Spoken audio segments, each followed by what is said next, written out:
Now that the sun's up, before Paul comes back and gives us a tour of his own house, I'm gonna show you what the factory around it looks like. So where we're at right now is one of the main rooftops, and this is one of my favorite parts of the whole building, just because all of these things are covered in like pieces of art. Like this is so colorful up here, and these are most of the vents, I think, from the entire building that, you know, the air comes up, and then obviously the two stacked pipes behind us. I don't really know how all that works, but air is definitely rising out of most of these things up here. Now, if I can, I'm gonna walk downstairs and show you the bottom level. I don't even know what it's really gonna look like because the police came through and ransacked and got rid of some people, so it's gonna have a different look than when I got there. I know it's full of trash, but that's about all I know.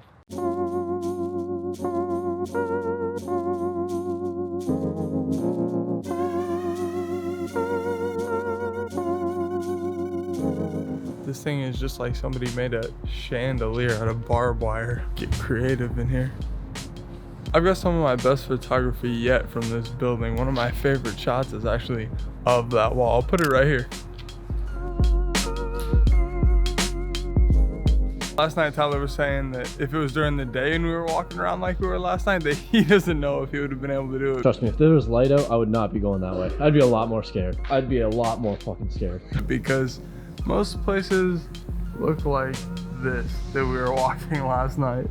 But during the night, it's almost less scary as long as you have a light, because you can't see all the way down. All you can see is what's at your level. And I'm gonna get off of here before I play around too much. Now, because we're in New Orleans, the water level is basically right at ground level. So all of these spots behind me on the ground level are just filled with water to the top. A lot of them have staircases that you can see in the water, like going down into the water. So I don't know how far this building goes down besides on the ground level, but it's crazy to think that it's just on water. But I wouldn't swim in that.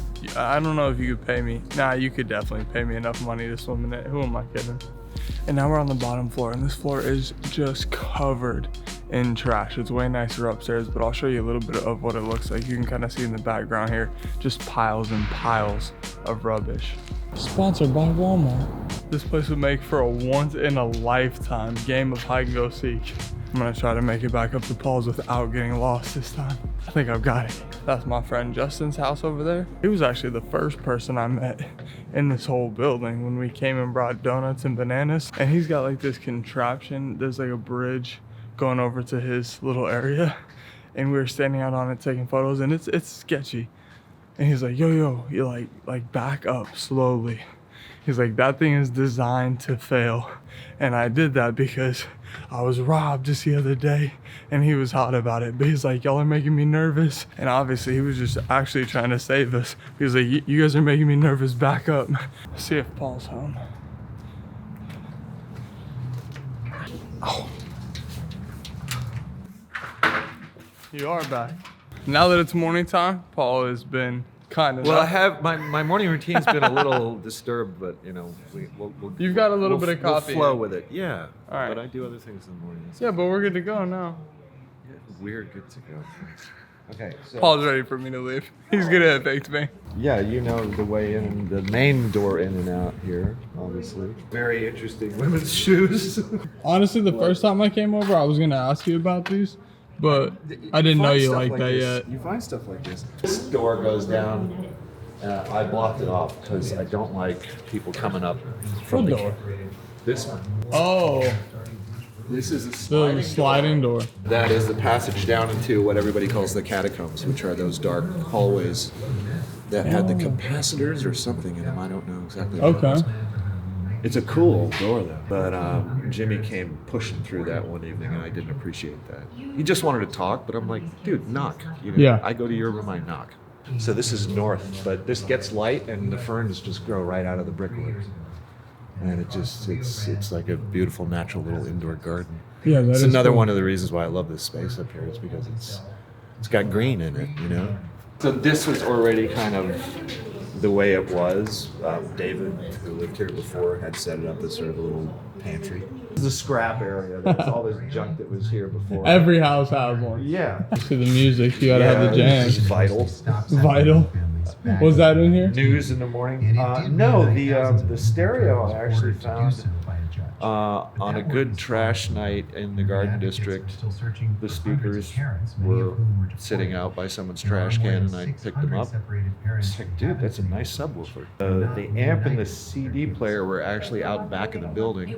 I haven't figured out the CD player. I'm just missing the audio cables to connect it to the amp. But it's one of those great, like 300 CD carousels from the 90s. This is like what my mom had for sure. Right? No, I in mean, the it's crib. Sony. It's good equipment. It's just It's just a CD player. so Nobody I uses that. don't even have CDs anymore. Obviously, the Such as it kitchen. is. Coffee machine, which is a little primitive because it's missing the actual pot, so I have to kind of jury rig it, but it works fine. Found a deep fryer the other day. That's nice. Toaster. Have you used the deep fryer? Oh yeah. Oh yeah. You got oil? You don't have to fry stuff. You can actually just put water in it and then steam things as well. It works great. Is it how you've been doing it, or do you have oil? I've been steaming vegetables and steaming potatoes and stuff like that. That's smart. Fridge left over from David. There's a cooler for like bread and things like that, because you do have to keep things closed up here. There are ants, because they're little tiny sugar ants, and they'll get into stuff. So They were killing the rum last night. Yeah. Good for them. I hope they had fun. This is cool. This is actually David made this. David's an interesting cat. He does interesting folk art like that. He found this as one of these big valve wheels that was in the factory here, or in the plant here, and he painted it up and put all these kind of little jewels on it. And I was really flattered when he came in, and it was a few days after I'd moved into the space, and he's like, "Oh wow, you took all that stuff that I had in here and you actually did something with it and made it nice." And he's like, "Oh, that's cool." There's the barbecue area. The original, whatever this is hollow on the inside, and David was using it sort of as a fireplace, but it doesn't work very well because it has no air draw from underneath, so it just smokes too much. Right. So I basically got the little grill from Sarah and put it on top. It's kind of the closet / barbecue pit. And recently I took that outside bit and tried to weatherproof it a bit more, put some more things up against the windows. But eventually, always water finds its way in. So I got another piece of that tin and put it over here over like some of the nicer stuff to make sure it didn't get soaked when it rained. I really appreciate how you have made it like homey and colorful, and you've made something that most people would just hate into something that's like really cool. Well, yeah, I mean, I'm trying to make a positive vibe here, and if people stumble across the space, usually they're like, "Wow, it's cool," and then they'll hang out and talk, and I've met people that way. The mega that's been built on the home. Oh yeah. This was not like this when I first came up here. Yeah, right. That was just on the ground, and then you built all the wood and put the. Where'd you find this structure? All these things are left over from Buku Fest, which has been canceled this year. It was. So there was stuff lying all over out there. And then the last part y'all already saw, the bathroom.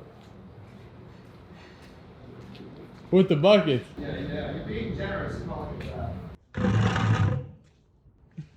that. Yo, Paul, I gotta ask, what good does the plunger do you? That was just here. Oh. Yeah, you're right. It's a good question. I know you got all your bathroom stuff over here too. You got 3 toothbrushes, you got other roommates I don't know about. Yo, I bet you didn't expect to go from Paul's bathroom to my Airbnb in Peru. And the truth is, I didn't expect that either. I filmed this months ago when I stayed with Paul overnight, and I just wanted to show some behind the scenes of this video because it's honestly one of my favorite stories. If you haven't seen the video of me staying the night with Paul, you should definitely go check that out. I hope you enjoyed this little behind the scenes of Paul's home and the whole factory itself. Again, I'm Ryan Fila. You try to live your dream, and hopefully I'll see you there. I'll see you next time. Peace. Terrible. Oh, so I don't know if that's done, Paul. Can you eat turkey raw? I guess so. I would not eat that, not as a vegetarian. You're a savage. Well, I think that's it for me and Paul for the night. We're gonna call it now and pick you up early in the morning. Where can I sleep? Wherever you like. Deal.